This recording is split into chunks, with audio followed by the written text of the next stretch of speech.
Hi, I'm Juliet Cohen. I work for Upper Chattahoochee River Keeper, which is one of the leadership team members of the Georgia Water Coalition. There are about 180 or so Water Coalition organizations throughout the state. I'm guessing many of you are represented here today.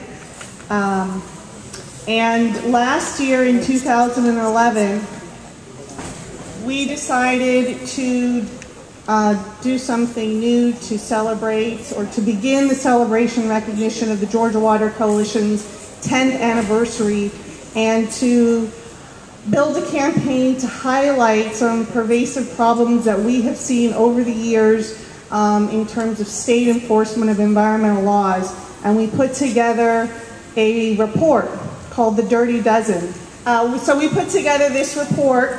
Originally, we intended to start with the top 10 worst offenses to Georgia's waters, but the coalition put out a public notice to our members trying to get recommendations or nominations for those top 10 offenses, and turned out that we just had too many. So we settled with the Dirty Dozen, and I'm going to run through those 12 worst offenses to Georgia's waters that the Water Coalition determined were for 2011. This is a report that we intend to do every year.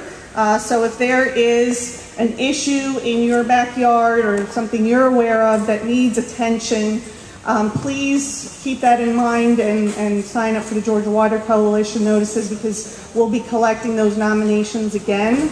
We were able to get a lot of press on these 12 issues. We think it was a great success. And we're continuing to draw attention to these 12 issues throughout this year, 2012. So if you have an issue that really needs attention, please keep that in mind in the future. There's two common themes that run through these top 12, and I just mentioned this briefly, but essentially the Georgia Environmental Protection Division, which is an agency within the Georgia Department of Natural Resources, has sustained budget cuts and staff reductions over the last many years. And I think since 2008, their budget has been cut 44%. And that involves less resources to get out in the field and do site visits, less resources to monitor, collect samples and test, and then less resources to invest in their staff. And so that's one of the things that we wanted to bring attention, or the state's attention to, is we are essentially cutting EPD off at the knees and making them ineffective by taking away all of their funding. And then the second issue that we wanted to highlight with this report was the fact that the board of the Georgia Department of Natural Resources does not represent Georgia in terms of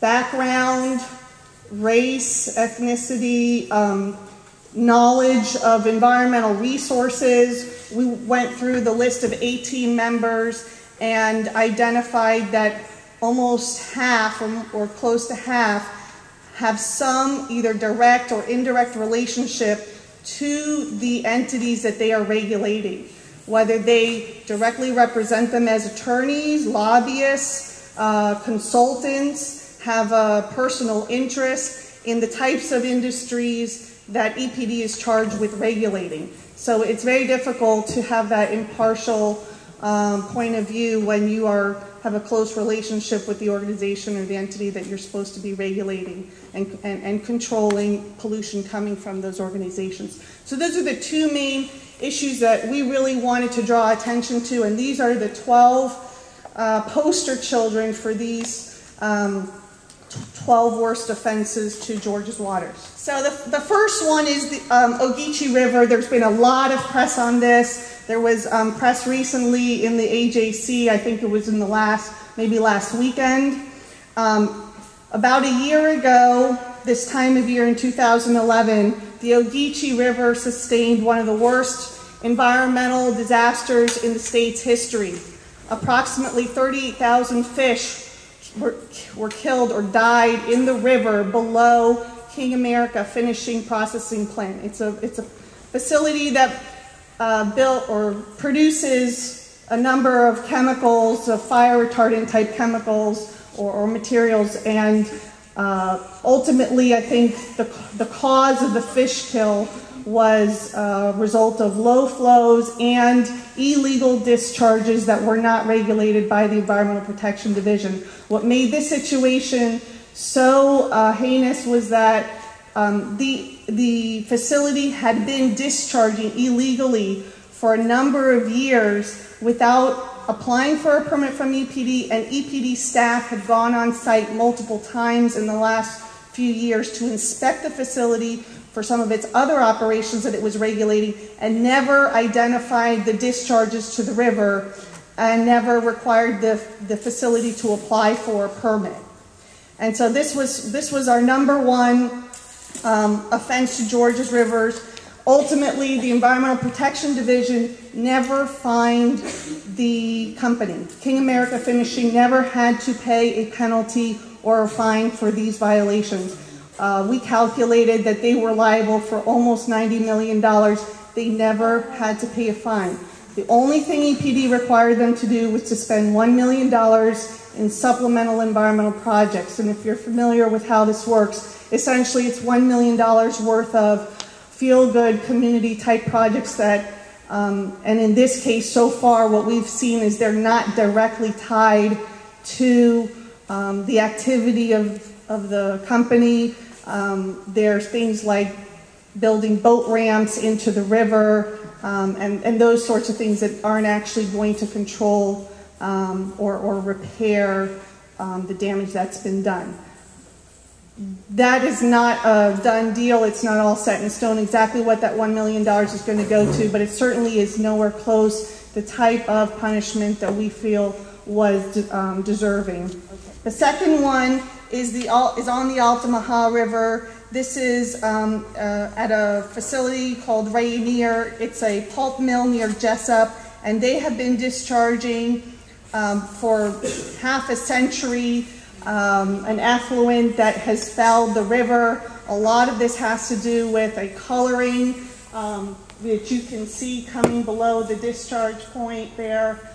And EPD has really been giving Rainier a pass on enforcement. I mean, they have had consent orders signed, but they're nowhere fast enough or not being implemented fast enough, and the corrections that they need to make are not strong enough, effective enough to solve the problem here in this case. The third one is on the Savannah River. This, of course, has received a lot of press. It's the Savannah Harbor Deepening Project. The result or the impacts of this project are going to be to destroy 20% of the tidal wetlands in the Savannah River National Wildlife Refuge. Of course, the Savannah River is incredibly important to Georgia and South Carolina, and the impacts of bringing further saltwater into the Savannah River is going to impact drinking water as well. The fourth one is the one I'm most familiar with because it's on the Chattahoochee River, of course, and one of the only flow requirements on the Chattahoochee River is on the river just above Peachtree Creek. And this is a point where there are a number of wastewater discharges as well as water withdrawals from the river, and there's supposed to be a requirement to maintain a certain amount of water in the river, but EPD refuses to enforce that number and refuses to require all of the utilities that are either discharging or withdrawing water at that point to report on a regular basis, not on a regular basis exactly whether we are hitting that number or not. And the importance of having that number is so that there's enough water in the river to dilute the waste coming down from Metro Atlanta. I'm also quite familiar with, there's two major reservoirs on our list as number 5. One is Shoal Creek and Flat Creek. One is in the Etowah River Basin and one is in the Chattahoochee River Basin. And you've probably got or read about a lot of the press that has driving the call for new reservoirs, which is essentially, we're in a water crisis. We need to build more capacity for water supply.